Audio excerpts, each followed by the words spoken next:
Assim te oramos e agradecemos. Amém.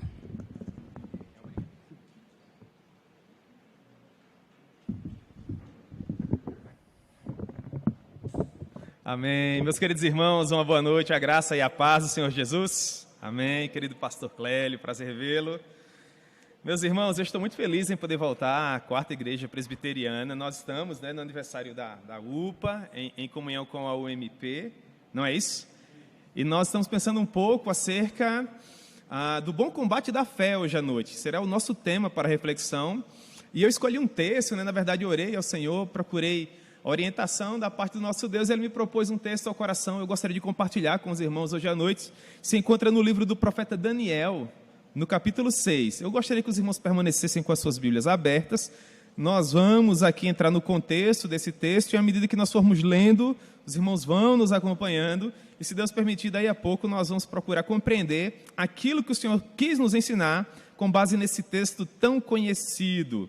As aplicações, irmãos, que nós tentaremos fazer com base nesse texto, elas têm a ver com a maneira com que nós estamos propondo a nossa fé por meio do nosso estilo de vida. Nós sabemos que o combate da fé, ele pode ser travado de N maneiras. Esse texto fala muito ao meu coração no que diz respeito à forma com que as pessoas compreendem a nossa fé a partir da nossa vida, do nosso testemunho, a maneira com que nós exteriorizamos a compreensão que nós temos acerca da cruz ensanguentada, como essa compreensão, como a exegese e a análise que nós extraímos daquele evento apoteótico realizado pelo Senhor Jesus transforma a nossa vida, a maneira com que nós nos vestimos e o nosso vocabulário, os nossos relacionamentos, a maneira com que nós compartilhamos o nosso ideário por meio das nossas redes sociais. Enfim, irmãos, nós vamos pensar um pouco sobre isso hoje à noite, ok? Muito bem. O contexto do livro do profeta Daniel, vocês sabem muito bem.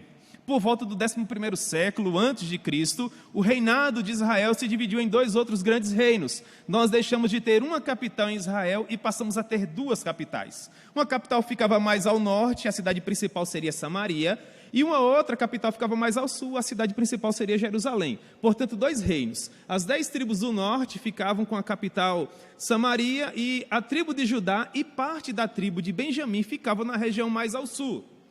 Essa querela entre as tribos de Israel, muito obrigado, Diaco, em nome de Deus, amém. Está na bênção, irmão.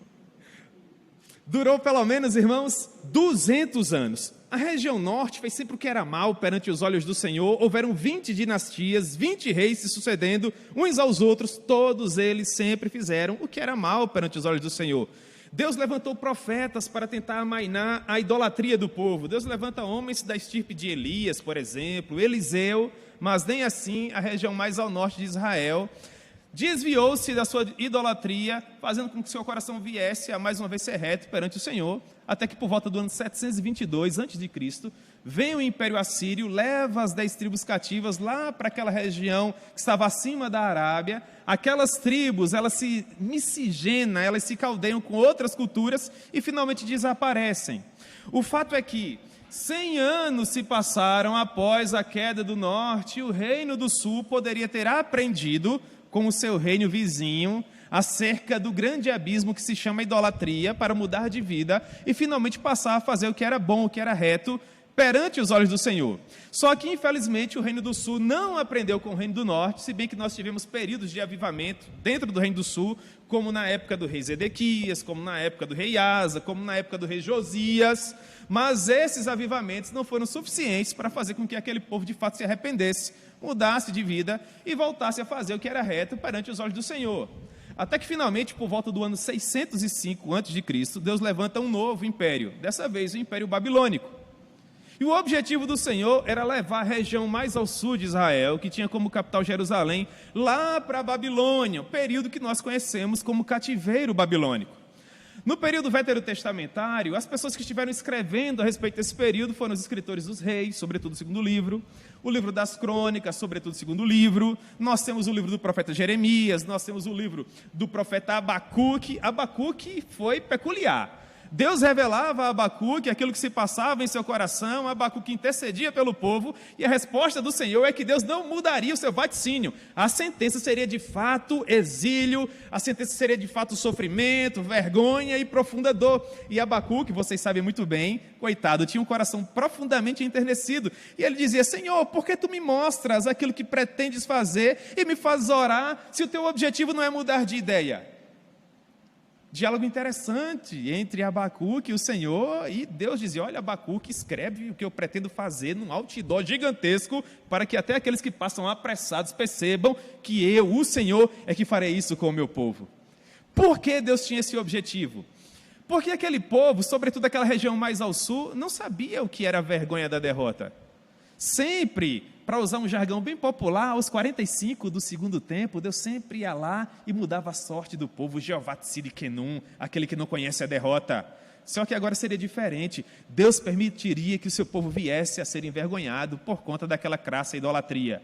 Abacuque, por sua vez, mesmo recebendo esse vaticínio por parte do Senhor, disse assim: mesmo que não haja frutos na videira, mesmo que não haja ovelhas no curral, mesmo que o produto da oliveira minta, mesmo que sobre a terra sobrevenha o mal, eu louvarei ao Senhor, eu manterei o meu coração íntegro, reto, perante o nosso Deus. E ele fez uma oração de que entre mentes aqueles dias turbulentos, que Deus permitisse um novo avivamento. Essa célebre frase pertence ao profeta Abacuque: aviva a tua obra, ó Senhor. O que nós aprendemos com isso? Que do meio do caos, Deus pode suscitar a ordem. Não importa quão vil o mundo possa se tornar, se bem que nós sabemos que ele jaz no maligno. Nós que somos eleitos, que temos a compreensão da cruz ensanguentada do Senhor Jesus, sempre seremos contra a cultura. Nós jamais seremos produto do meio, nós jamais seremos aquele cabrito de panúgio da filosofia grega. O Maria vai com as outras, né? Em nosso ideário brasileiro, nós jamais nos comportaremos como os demais, porque eles se comportam daquela maneira. Absolutamente, nós temos uma nova visão, nós temos um novo entendimento, nosso coração possui um outro norte, porque em último caso nós já fomos transportados do império das trevas para o reino do Filho do seu amor. Nós deixamos de ser produto do meio, nós agora somos, pelo contrário, a luz do mundo. O sal que não permitirá que esse mundo que jaz no maligno de todo apodreça. Portanto, eu quero que vocês percebam que enquanto a monarquia da região mais ao sul de Israel vivia um verdadeiro caos, haviam aqueles que preservavam o seu coração perante o Senhor. Tanto os que eram mais conhecidos, como no caso dos profetas constituídos pelo Senhor, como aqueles que naquele momento histórico eram anônimos, mas depois teriam a sua oportunidade de viver a sua própria evidência. O fato é que, em 605, mesmo com toda essa luta profética para que o povo viesse a se arrepender, Nabucodonosor levou toda a aristocracia de Israel, as pessoas que ocupavam os cargos mais badalados, e bem assim as famílias mais ricas, para a terra de Siná, para a Babilônia. O objetivo de Nabucodonosor era de fato manietar o povo de Israel. Ele queria fazer com que aquele povo perdesse completamente as suas raízes e não possuísse mais condições de se sublevar, de se insurgir, para tentar fazer com que aquele reino, para tentar fazer com que o Estado de Israel voltasse a ter a sua liberdade, a liberdade de outrora. Então ele leva toda a herança aristocrática de Israel para lá, e ele coloca os jovens mais festejados daquela geração dentro daquela sétima maravilha do mundo, que era a capital da terra de Siná, a famigerada Babilônia. Dentre aqueles rapazes, haviam 4 que me falam muito ao coração. São os 4 que aparecem no capítulo 1 do livro do profeta Daniel. O próprio Daniel, Misael, Ananias e Azarias.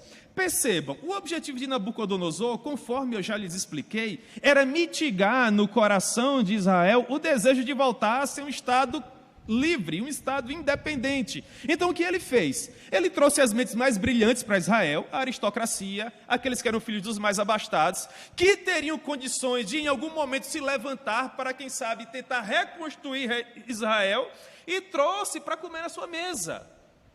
No primeiro momento ele troca o nome dos rapazes. O que ele queria com isso?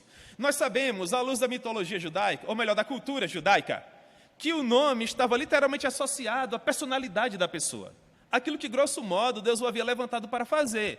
Se você fizer um estudo dentro das escrituras veterotestamentárias, dentro do Antigo Testamento, você vai perceber que o nome de cada personagem bíblico, em muito é semelhante à missão que Deus o levantou para fazer sobre a face da terra.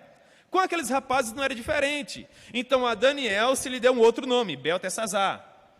E aos demais, Sadraque, Mesaque e Abednego, nomes pagãos, nomes babilônicos. Qual é o objetivo de Nabucodonosor? Fazer com que aqueles rapazes perdessem a sua herança cultural. Fazer com que aqueles rapazes perdessem o seu norte. Fazer com que eles deixassem de servir ao Deus de Israel. Perdessem toda a sua herança. E se aculturassem completamente como babilônicos. Porque se isso de fato acontecesse, não haveria qualquer esperança para o povo do Senhor. Porque quem se levantaria? Quem diria o norte? Quem mostraria o caminho de volta? Vocês percebem como nós somos importantes? Vocês percebem que espécie de direcionamento eu quero dar para essa mensagem hoje à noite? Esses jovens são vocês. Vocês são essa contracultura. O mundo tenta nos impor algo que não nos pertence, uma vez que nós somos novas criaturas. A nossa mente é completamente, irmãos, transformada pelos valores inalienáveis do Evangelho. Nós sabemos que, em termos culturais, nós precisamos nos vestir como a nossa geração se veste, usar o cabelo como a nossa geração usa, nos comunicar por meio do vocabulário que os demais jovens usam nos dias atuais. Se vocês fizerem um estudo dentro do livro do profeta Daniel, vocês vão perceber que as roupas que eles usavam eram as roupas babilônicas. O vocabulário era babilônico, o estilo de vida era babilônico, mas a mente era uma mente voltada aos princípios do Senhor. E é essa a proposta que eu tenho para vocês, e é a proposta que eu tenho levado para os meus jovens na igreja. Por óbvio que vocês não podem viver dentro, ou melhor, fora do contexto histórico-cultural no qual vocês estão inseridos. Mas a obrigação de vocês é mostrar a quem quer que seja qual a razão da esperança que há em vocês. Que espécie de mundo vocês estão propondo para aqueles que não conseguem discernir, espiritualmente falando, a mão esquerda da direita. Que por mais que sejam festejados dentro das realidades sociais nas quais eles estão inseridos, se eles vierem a sucumbir, a falecer agora, só o que restará para eles é a expectativa de uma condenação certa, justa e eterna, por mais que sejam populares sobre a face da terra. Vocês conseguem perceber a importância da vida de vocês, das nossas vidas, enquanto servos do Senhor sobre a face da terra? Daniel, que era um rapaz muito inteligente, eu oro demais, irmãos, para que Deus levante mentes brilhantes, assim como as mentes de vocês. Nós precisamos de jovens, tanto rapazes como moças, mas muito inteligentes para nortear o povo do Senhor. Porque vocês são a igreja do amanhã. A nossa geração, se não aprouver a Deus voltar para retornar a sua igreja para o céu ainda nessa nossa época, vai passar. E vocês é que estarão liderando o povo do Senhor em direção à nossa amada Jerusalém celestial. Então, uma santa expectativa, não apenas no meu coração, por óbvio, mas sobretudo no coração de Deus, para que vocês usem esses dons, esses talentos e essas mentes superativas que vocês possuem para a maior glória de Deus. Para a maior glória de Deus, assim como Daniel. Porque Daniel assentou no seu coração não se contaminar com o plano ardiloso de Nabucodonosor. E a grande sacada de Daniel foi tentar fugir de toda a pompa, de todo o luxo e de todo o conforto que Nabucodonosor estava querendo lhes propor, porque essa seria, meus irmãos, a cartada final, o golpe final. Daniel entendia que se ele tivesse acesso a todos aqueles luxos da Babilônia, ele dificilmente queria voltar para uma Jerusalém completamente depauperada, com as muralhas destruídas, com as portas queimadas, com o templo profanado e com os prédios públicos implodidos. Só havia ruína. Então ele assentou firmemente no seu coração não se contaminar. Como isso é precioso no capítulo 1. E Deus concedeu mercê àquele rapaz, aos seus 3 amigos, e ao cabo dos anos estabelecidos por Nabucodonosor, eles eram mais inteligentes e preparados que todos os demais. Como isso é interessante. Como é interessante perceber que nós não precisamos negociar os nossos valores cristãos para termos acesso aos degraus que nós queremos galgar, por exemplo, na nossa vida acadêmica.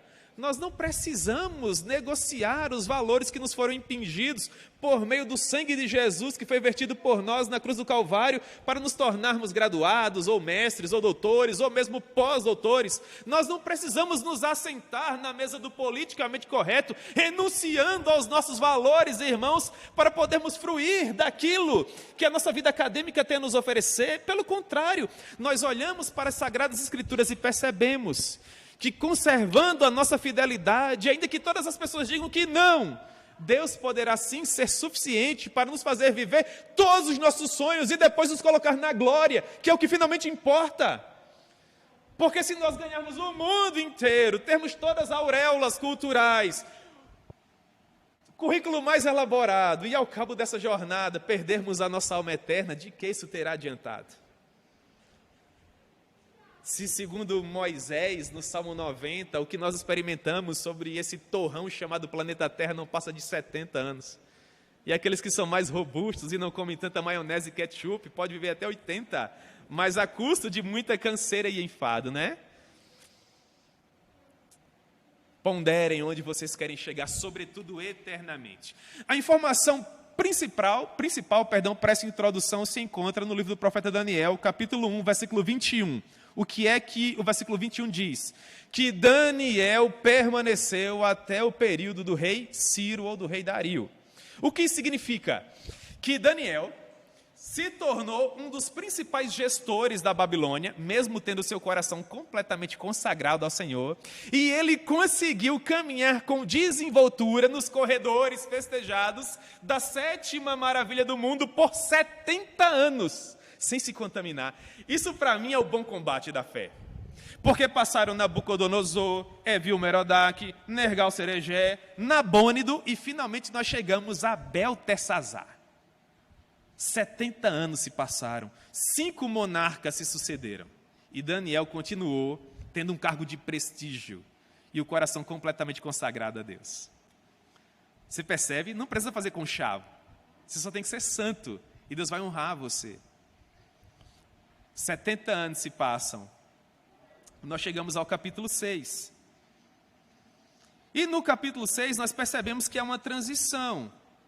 Os babilônicos saem de cena e agora um outro império assume, o império Medo-Persa. Como ocorreu essa transição? O último monarca da dinastia neobabilônica, chamado Beltesazar, ou Belsazar, que está lá no capítulo 5 de Daniel, realizou um verdadeiro bacanal, uma festa que durou vários dias. Quando ele já estava completamente embriagado, alto do vinho, ele pediu os utensílios sagrados do templo do Senhor. Imaginem vocês, ele queria desmoralizar Israel de vez, ele queria tomar cachaça nos utensílios sagrados. E foi isso que ele fez, ele pegou os utensílios consagrados do Senhor e começou a beber. E quando ele começou a beber, irmãos, uma coisa extraordinária aconteceu. Vocês já tentaram visualizar essa cena? Eu várias vezes. Uma mão misteriosa aparece na parede e escreve assim: Mene, mene, tekel, parsim, ou Pérez. O teu reino foi pesado, foi medido, foi colocado na balança, foi achado em falta e foi rasgado das tuas mãos. Segundo a história moderna, naquela mesma noite, o canal que saía do rio Eufrates e regava os jardins suspensos da Babilônia foi desviado por Ciro o persa. No lugar da água, obviamente, ficou aquele espaço, um túnel completamente preparado para que os persas pudessem entrar. E em uma única noite, o principal império do mundo antigo cai por terra e um novo império passa a governar o mundo. Quando Ciro se assenta no trono do mundo, ou Dario, dependendo da sua versão, os israelitas pegaram as profecias do profeta Isaías, Isaías capítulo 44, Isaías capítulo 45, profecias que foram levantadas por Deus quase que 1,5 século antes do nascimento desse monarca. E o povo de Israel, que não era bobo nem nada, apresentou aquilo ao imperador persa e disse: olha, você só é o que de fato é, porque Deus é contigo. 150 anos antes do teu nascimento, já haviam profecias que diziam: levantei a Ciro, o meu pastor, ou o meu ungido, que fará toda a minha vontade. Quando Ciro leu aquilo, ele ficou boquiaberto e pensou assim com seus botões: de fato, esse Deus é todo-poderoso. E atendeu ao pedido dos israelitas para que eles pudessem voltar para casa. Porque a profecia de Jeremias, capítulo 25, 11, dizia que ao cabo de 70 anos, o povo já teria engolido a sua idolatria, já teria sentido o sabor amargo do bezerro de ouro e já poderia voltar para casa. E isso finalmente aconteceu. Só que algumas pessoas não retornaram para Israel. E Daniel foi uma dessas pessoas. Daniel permaneceu na Babilônia. E pelo fato de Daniel ter permanecido na Babilônia, há quem diga porque ele já era muito velhinho, perceba, se ele chegou na Babilônia pré-adolescente, após 70 anos, irmãos, ele seria quase um senhor de 90 anos, quase isso. Atravessar todo o crescente fértil e voltar para Israel seria quase que morte certa. Enfim, alguns missionários preferem, de fato, ser sepultados no campo onde eles devotaram toda a vida. Não sei se esse foi o caso de Daniel, o fato é que ele ficou. E pelo fato dele ter ficado, capítulo 6, versículo 1, vamos lá. Pareceu bem a Dario constituí-lo sobre o reino a 120 sátrapas, que estivessem por todo o reino, e sobre eles 3 presidentes, dos quais Daniel era um, aos quais estes sátrapas dessem conta para que o rei não sofresse dano. Então, o mesmo Daniel se distinguiu destes presidentes e sátrapas, porque nele havia um espírito excelente, e o rei pensava em estabelecê-lo sobre todo o reino. 2 coisas interessantes me ocorrem aqui. Em primeiro lugar, mesmo no Estado democrático de direito, que é esse, que aparentemente nós estamos vivendo, não é? Quando uma gestão é substituída por outra, o que grosso modo ocorre? Todas as pessoas que ocupam cargos de confiança são substituídas, sim ou não? Mas é claro que sim, todos nós sabemos que funciona dessa maneira. Aqui não era Estado democrático de direito, aqui, irmãos, é vilania, é ditadura pura. É um imperador despótico substituindo o outro. O sangue jorrava pelas ruas da Babilônia, pessoas eram despedaçadas, lançadas pela muralha, literalmente. E nós pegamos praticamente o primeiro ministro que caminhou pela Babilônia por 70 anos, fazendo parte não da equipe de transição, mas da próxima gestão que viria.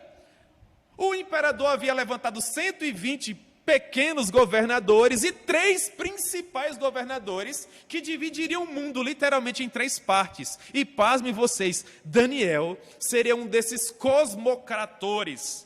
Terça parte do mundo seria governada por ele. Só que Daniel, à luz das Escrituras, possui um espírito tão excelente que Ciro já cogitava destituir os outros 2 e levantar a Daniel como segundo em todo o reino. Isso não era novidade para Daniel, porque o próprio Nabucodonosor já havia feito isso. O que nós aprendemos? Nós aprendemos, irmãos, que os planos de Deus em nossa vida não podem ser frustrados. Enquanto seres humanos limitados, às vezes nós ficamos agoniados sob a perspectiva de que os nossos planos, quem sabe, não haverão de deslanchar, porque as pessoas nos identificarão como evangélicos, por exemplo, e fecharão a porta para a gente. Ou nós seremos perseguidos de alguma forma porque nós somos apaixonados pela mensagem da cruz. Mas nós olhamos para as Escrituras e percebemos que a nossa vida não é decidida na terra, a nossa vida é decidida no céu. Isso não é um convite à negligência, pelo contrário, nós devemos ser os melhores naquilo que nós estamos fazendo. Mas em último caso, nós jamais devemos perder de vista de que quem abre as portas para que nós possamos passar não são os nossos amigos, ou o nosso sobrenome, ou robustez da nossa conta bancária. Quem abre as portas para que nós possamos passar é o nosso Deus. Na verdade, Ele abre todas as portas, porque nós sabemos que a soberania dEle permeia tudo e todas as coisas. Daniel se distinguiu dentre todos os demais, porque nele havia um espírito excelente. Agora, por óbvio, a fidelidade de Daniel suscitou inveja no coração daqueles outros. Por quê? Porque Daniel era um escravo. Daniel era um dos cativos de Israel. E Dario estava destituindo capitães que o acompanhavam, sabe Deus há quanto tempo, que estavam literalmente colocando a vida em risco diariamente para que ele pudesse se assentar naquele trono. Em segundo lugar, para privilegiar um escravo. Eles não ficariam calados. Percebam o que acontece.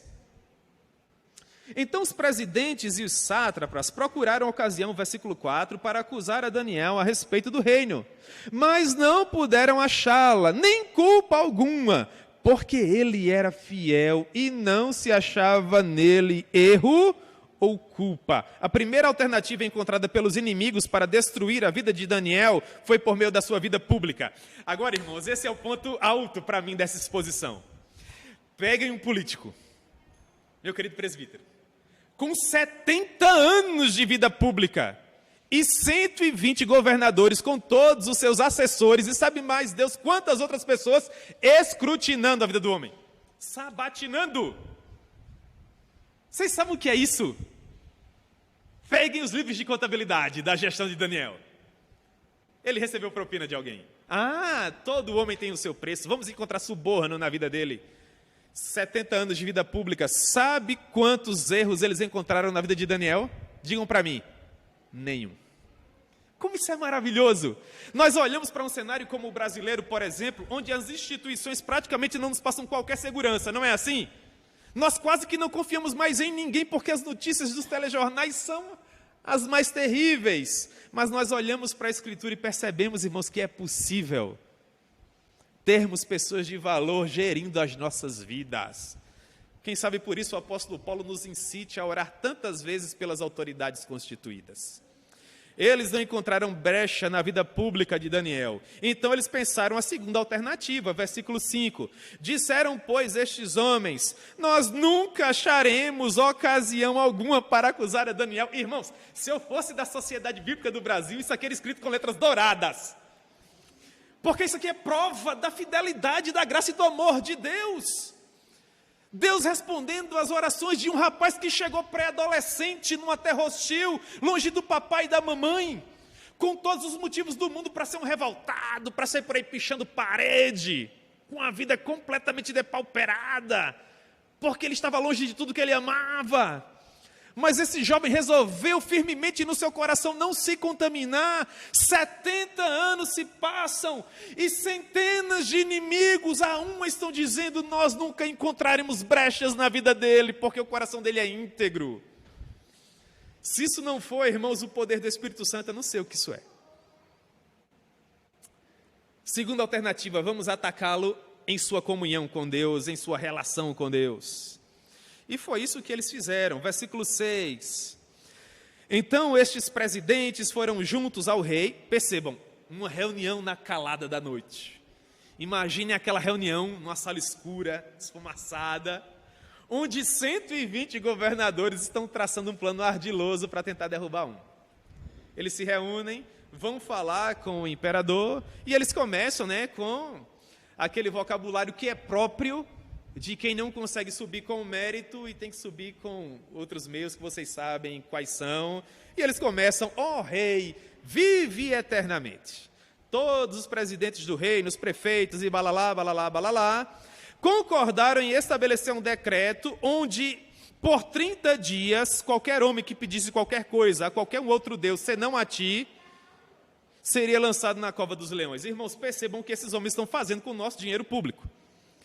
120 deputados, 120 senadores, aplique da maneira que lhe convier, se reuniram no Congresso da Pérsia para escrever uma nova lei. E essa lei dizia que se qualquer pessoa fizesse oração a qualquer Deus, senão ao próprio imperador, seria lançado na cova dos leões. Cabe uma aplicação muito interessante acerca do bom combate da fé aqui. As nossas vidas, enquanto cidadãos, são geridas por pessoas que ocupam esses cargos de gestão. Isso é óbvio, sim ou não? Quando nós olhamos para documentos como as institutas da religião cristã, nós aprendemos que toda autoridade é constituída por Deus para implantar na terra os valores do seu reino. Se essas autoridades não concorrem para a maior glória de Deus, o que é que a igreja tem que fazer? É óbvio a resposta, não é, irmãos? Não é que nós vamos ser a anarquia gospel da terra, pelo contrário, nós vamos ser as pessoas que Deus espera que sejamos, inteligentes. E nós sabemos como exercer cidadania com inteligência, irmãos. É óbvio que sabemos. Basta olhar para a nossa história. Nós tivemos homens da estirpe de Moisés, e homens da estirpe de Davi, e de Salomão, e do próprio Daniel, e de Misael, e de Azarias. e de Ananias, Thomas Clarkson, Hannah More, William Wilberforce, tantos e tantos. Nós precisamos de jovens apaixonados pelo Senhor nas terras de Santa Cruz, irmãos, para tentar mudar a nossa história aqui. Nós teremos vidas melhores como jovens apaixonados pelo Senhor, nos grandes tribunais, e nas promotorias, e nas advocacias, e em tantas outras instâncias. Eu creio, irmãos, que se de fato nós formos apaixonados pelo Senhor, tudo isso é nosso. E nós teremos carreiras bem-sucedidas em todos esses âmbitos que eu estive citando, e em outros que interferem diretamente sobre a nossa vida e cidadania, sem perder com isso a nossa fé e, por óbvio, a nossa vida eterna, porque Daniel é um exemplo cabal de que nós podemos gerir a vida das demais pessoas, mesmo sendo servos de Deus, sem perder a perspectiva do céu, mas servindo como verdadeiros baluartes, colunas da verdade, para transformar a realidade das pessoas que dependem daqueles que estão, pela graça de Deus, nos cargos mais acima. Para a glória de Deus. Me ocorre que esse também é um âmbito do combate da fé. Precisamos desses jovens com mentes brilhantes, para quem sabe escrever uma nova história para o nosso amado Brasil. Esses homens sabiam que, independente de qualquer coisa, Daniel manteria o seu coração íntegro. 70 anos apontavam para isso. E eles conseguiram persuadir a Ciro, que mesmo sendo um homem vivido, caiu na lábia desses homens aqui. Vocês conseguem perceber como as leis podem interferir nas nossas vidas? Nós estamos vivendo um momento bem peculiar no Brasil, não é? Bom combate da fé, irmãos. É tempo de colocarmos os joelhos no chão e orarmos para que Deus tenha misericórdia das nossas crianças, das nossas famílias, dos homens de Deus que ocupam essas tribunas. Porque as leis que às vezes são ditas, são compartilhadas, se aprovadas, nós corremos o risco de perderem muito da nossa autodeterminação, da liberdade que temos de apontar o caminho à luz das Escrituras. Que Deus nos conceda força, graça e coragem para permanecermos firmes no meio desse mundo que jaz no maligno. O fato é que, à luz dos versículos 8 e 9, a lei é sancionada. E conforme a cultura dos medos e dos persas, uma lei sancionada pelo imperador não podia retroagir, ela não podia voltar atrás. Logo, quando Jesus nos diz que o inimigo veio para matar, roubar e destruir, ele não está brincando, não. É o que eles tentam com a vida de Daniel aqui. Eles estavam dispostos a ir até as últimas consequências para acabar de vez com Daniel.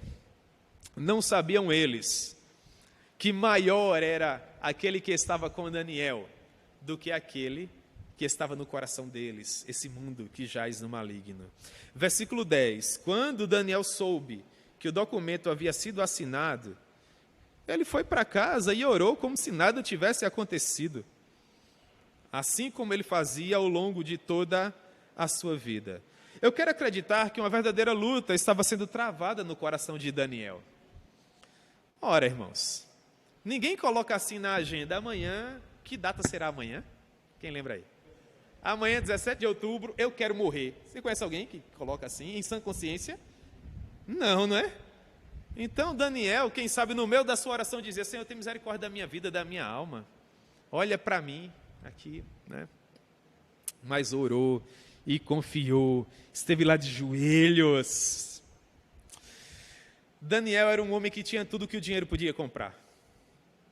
Tinha o cargo mais badalado da Babilônia. Daniel poderia ter sido politicamente correto, sim ou não?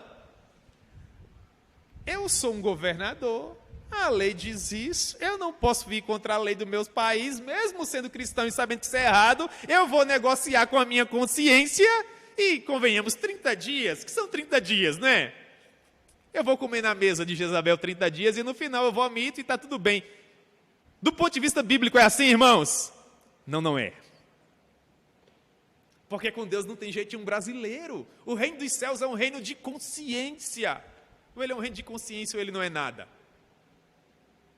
E Daniel tomou a decisão dele: eu vou permanecer íntegro, ainda que eu perca o emprego. Meu Deus, isso é ser um corifeu da fé. Isso é um bom combate da fé. Eu ocupo o cargo mais badalado, estou correndo o risco de perder meu emprego para permanecer fiel a Deus. Eu prefiro agradar a Deus. Teologia petrina, de muitos séculos depois. Ah, mas eu vou ser ostracizado. Nunca mais eu vou conseguir um cargo badalado. Não vou mais caminhar com desenvoltura pelos becos festejados da 7ª maravilha do mundo. Daniel havia ponderado tudo isso. E ele permaneceu fiel a Deus. Porque para Daniel tudo mais parecia refúgio, se comparado à glória que o aguardava no final. Perguntaram ao pastor John MacArthur o motivo pelo qual ele tinha um ministério bem sucedido de 50 anos. E ele respondeu assim: é que desde os meus primeiros dias eu coloquei os meus olhos naquilo que me aguardava no final e nunca me desviei do meu objetivo. Daniel. A postura de Daniel acionou o plano dos inimigos, os quais não perderam tempo. Versículos 11 e 12. Nos versículos 11 e 12, o que nós aprendemos? Que 120 governadores, que deveriam governar o mundo, tinham tempo de bisbilhotar as janelas de um terceiro. Eu fico gastando segundos preciosos da minha vida, imaginando esses homens brechando, Daniel orando, irmãos. Para depois ir fazer um biquinho e dizer a Ciro: Ciro, você não assinou aquela lei? Ó, Daniel, isso é birra de criança, irmãos. Papai disse isso, você fez aquilo. Olha, papai, fulaninho está fazendo isso. Não é assim que acontece? Ciro percebia finalmente o subterfúgio que havia sido armado para tentar contra a vida de Daniel. Só que à luz da cultura persa, ele não podia voltar atrás. O vocabulário que eles usam para ir de encontro à vida de Daniel é super interessante. Versículo 13. Esse Daniel, que é dos exilados de Judá, que não passa de um escravo, que não deveria estar aqui, irmãos. Eu acho tão interessante quando alguém apaixonado por Jesus está tendo evidência, não para a glória do homem, absolutamente. Eu sei que eu não preciso nem explicar isso, mas para a glória de Deus é muito bom. É muito bom quando algo está acontecendo em nossa nação e nós temos uma voz evangélica, uma voz ponderada, uma voz que tem recurso intelectual, uma voz que tem cabedal científico, que fala com propriedade. Eu vibro, irmãos, quando de repente alguém diz: e há um novo ministro, e ele é pastor, é ministro do evangelho, e as pessoas ficam ensandecidas, porque à luz da cultura atual nós devemos ser apenas massa de manobra. E Maria vai com as outras, porque as pessoas entendem que nós não temos um lugar de fala, porque nós somos o povo da cruz, mas nós temos recurso e nós temos capacidade, irmãos. Vocês concordam comigo? Nós temos pessoas brilhantes em nossos arraiais evangélicos, cientistas, doutores, filósofos. Os queridos irmãos das humanidades da vida, nós somos, irmãos, a vanguarda. Porque para além de todos os nossos currículos, nós ainda temos a prerrogativa de uma eternidade assegurada, o que nos torna as pessoas mais felizes de toda a terra. Mas nós precisamos ainda prevalecer sobre o combate da fé que tem norteado as nossas vidas aqui, nos locais onde Deus tem nos colocado. O que Deus te chamou para fazer, jovem? O que é que move o teu coração? O que você quer ser da vida? Você quer ser médico? Vai ser médico para a glória de Deus. Você quer ser advogado? Vai advogar para a glória de Deus. Você quer ser um gestor público? Vai gerir a sociedade para a glória de Deus. Como eu tenho expectativas de ver novos Daniéis sobre a face da terra. Já imaginou? Um presidente evangélico, com a gestão de 8 anos, e depois ter a sua vida escrutinada, para sair em cadeia nacional, de que não teve um único desvio de conduta, que foi um dos melhores gestores da história, do nosso amado torrão chamado Brasil. Ah, irmãos, como isso me deixaria orgulhoso. Existem Wilberforce, também no Brasil, nós só precisamos garimpá-los. E desembargadores, e juízes, e muitos outros. Vocês têm ideia de quantas pessoas são afetadas quando o ímpio, o iníquo, o injusto está no lugar com poder suficiente para nortear a vida dessas pessoas. Nós precisamos de autoridades que tenham os olhos fitos na eternidade. É claro, irmãos, eu não almejo uma teocracia. Se isso fosse possível, glória a Deus, não é? Mas eu gostaria muito de ver pessoas apaixonadas por Jesus em locais estratégicos, porque nós teríamos dias mais fáceis, seguramente. Então, voltando para o texto, a sorte foi lançada, não é? Alia jacta est. Versículo 14. Tendo o rei ouvido estas coisas, ficou profundamente perturbado e passou o dia inteiro tentando salvar a vida de Daniel. Só que havia um documento escrito. A cultura da época dizia que aquilo era impossível. Então aqueles homens, versículo 15, mais uma vez foram ter com o governador e disseram para ele que aquela lei não poderia ser revogada. Então o rei, a duras penas, versículo 16, trouxe a Daniel e deu ordens para que ele fosse lançado na cova dos leões. Mas em último caso, o rei fez também a sua própria oração. Porção final do versículo 16. E disse o rei a Daniel: o teu Deus, a quem tu continuamente serves, que ele te livres. Eu amo quando isso acontece. Eu amo quando Deus é colocado na berlinda também. Sabe por quê, irmãos? Porque Deus não conhece a derrota. É maravilhoso quando um personagem, sobretudo histórico, eu sou apaixonado por história, sou apaixonado por biografias, eu gosto de ver a lança encontrando a carne, porque a nossa história é a mais bela de todo o universo. E você vai ler esses livros extraordinários que falam a respeito do nosso povo, da nossa história. E como enche os nossos olhos perceber, irmãos, que Deus nunca sucumbe, que Deus nunca é derrotado. Todos os grandes que achavam que eram alguma coisa, quando entraram em conflito com Deus, perceberam que não passavam de pó e cinza. Será que o teu Deus pode te livrar, Daniel? Será? Será que Deus ainda nos pode fazer prevalecer nesse combate que nós temos diário? O que vocês acham? Será que Jesus sangraria por nós das 9 horas da manhã até as 3 horas da tarde para depois nos abandonar à nossa própria sorte? É assim? Se há um aspecto que me faz glorificar ao meu Deus, é o fato de que Ele é soberano. Soberano. O rei, versículos 17 e 18, coloca o selo real na pedra que fechava a cova, onde haviam aqueles leões esfaimados. É uma informação interessante, sabe por quê?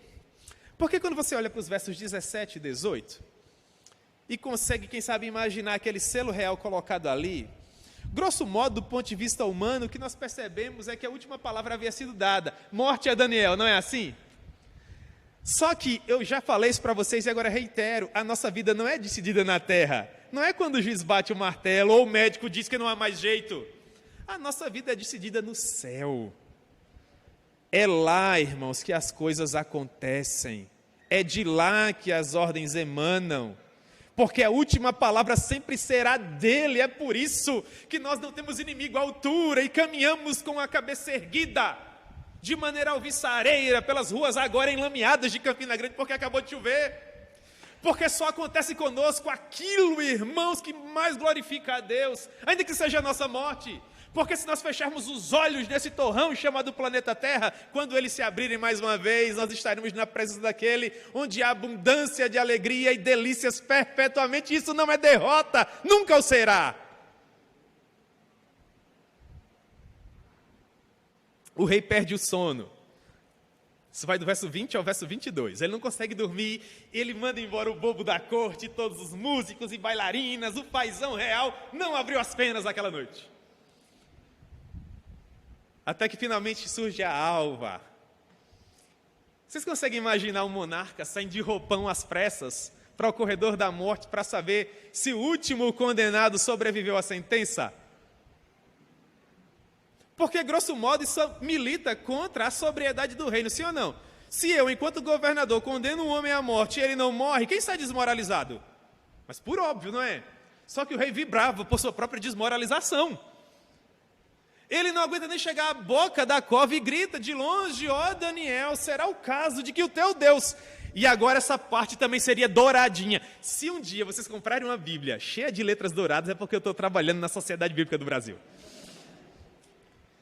Será que o teu Deus, vírgula, a quem tu continuamente serves? Eu queria que isso fosse escrito na minha lápide, presbítero, pastor. Já imaginou? Aqui jaz um homem que com a sua vida serviu a Deus. Que honra! Sim ou não, irmãos?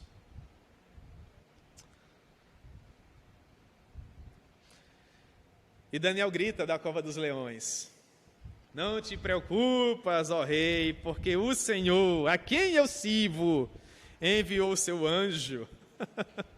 Como será que isso aconteceu, irmão? Será que foi algo histórico? Será que Daniel via o anjo? E via um leão esfaimado, e o anjo dizia: fica no teu canto aí, leão, hoje você vai ficar com fome, vai dormir com fome. Ou será que simplesmente os leões deitaram e dormiram? E Daniel, com frio, ainda dormiu no regaço de um leão? A minha mente vai embora também, né, irmãos? Meu Deus do céu.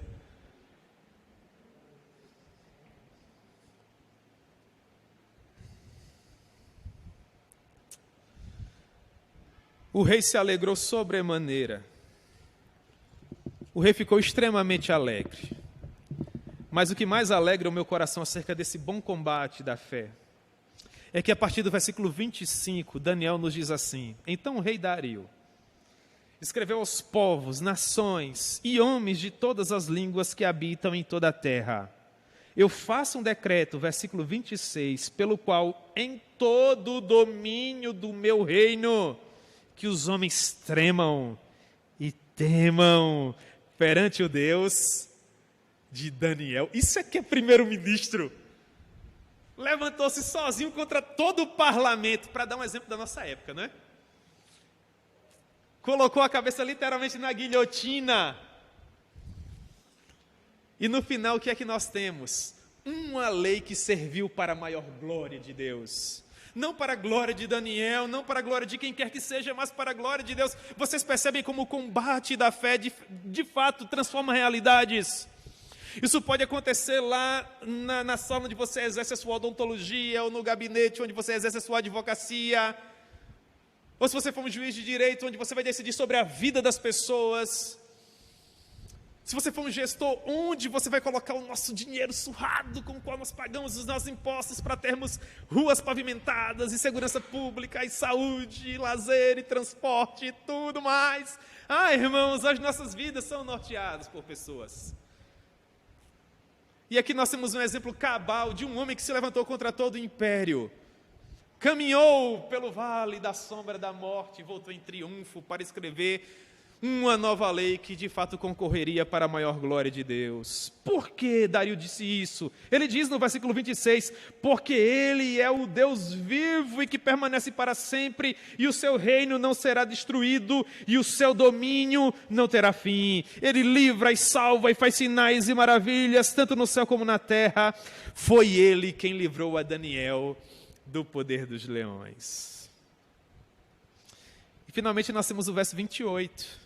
Daniel, pois... Como isso fala no meu coração? Daniel, pois, prosperou no reinado de Dario e no reinado de Ciro, o Persa. Vocês concordam comigo que foi um combate bacana? Foi um combate top? Que Deus encontre essa mesma garra em nós. Que Deus encontre essa mesma desenvoltura em nós. Esse mesmo desejo de fazer a nossa vida valer a pena.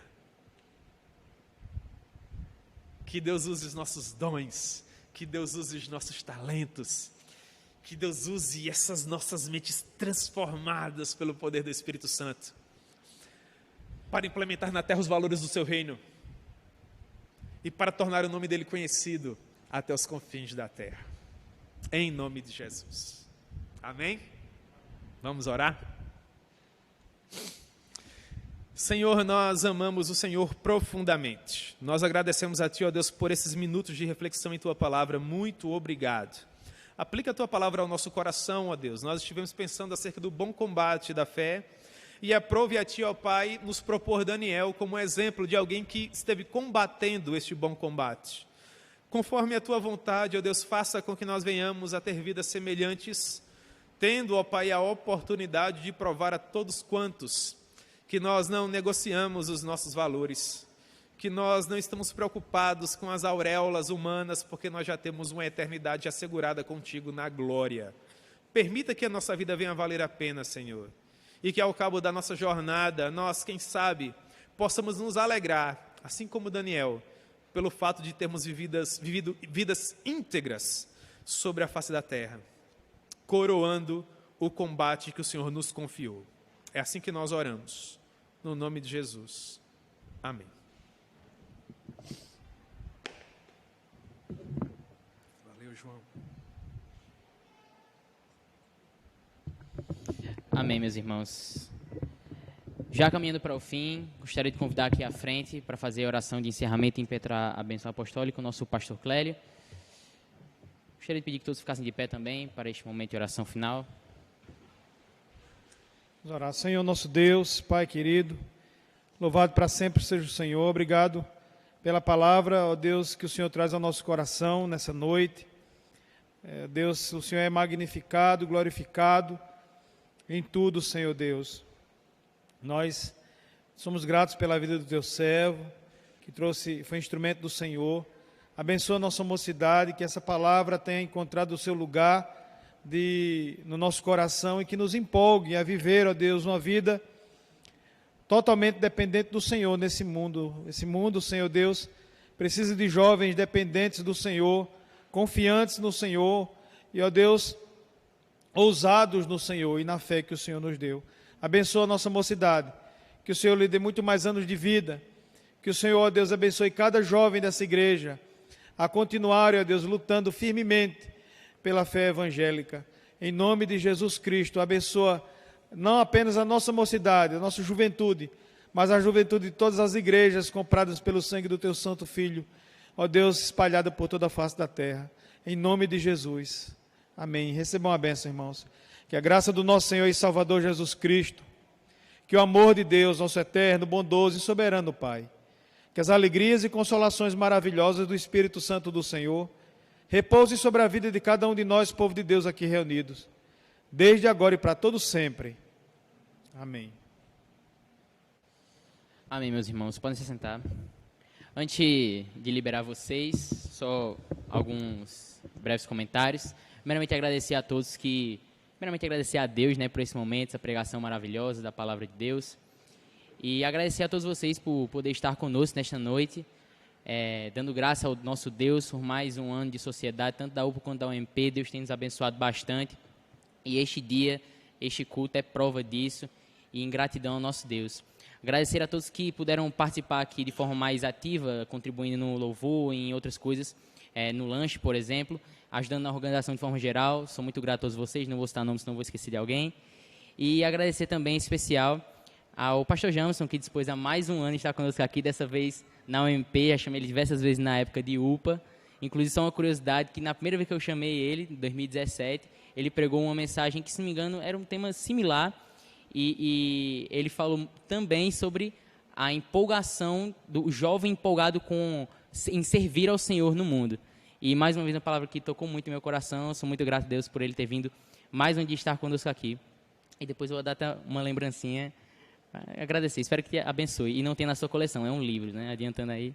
Realmente difícil não ter, mas espero que não tenha. E, meus irmãos, é isto. Antes de realmente liberar para você, os visitantes, temos alguns aqui. Graças a Deus, a galera de Lagoa Seca pôde visitar a gente aqui, nessa fileira aqui da frente. Graças a Deus que vocês puderam estar conosco hoje. Sou muito contente por ter vocês aqui. E outros irmãos, temos gente da Batista ali, que eu vi. Quem é? A Aline? Pessoa que eu não ia falar, né? Da Batista, tá, gente? Friso, Batista. Gente boa. E todos os outros que, porventura, estão nos visitando, que no momento eu não identifico de longe, mas somos muito gratos pela presença de todos.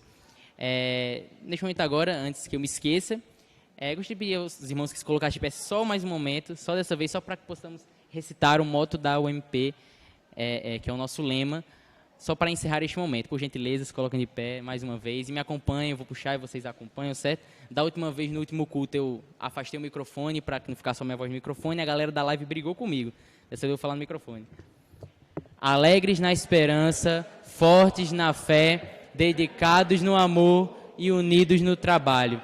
Amém, meus irmãos, vocês estão liberados, Deus os abençoe e os leve em paz para suas casas, mas ainda não, pois temos um lanche aí, podem ficar por aí, aqui dentro mesmo, que acho que lá fora está chovendo, que a galera ali do lanche vai trazer para vocês aqui dentro, certo? E Deus abençoe.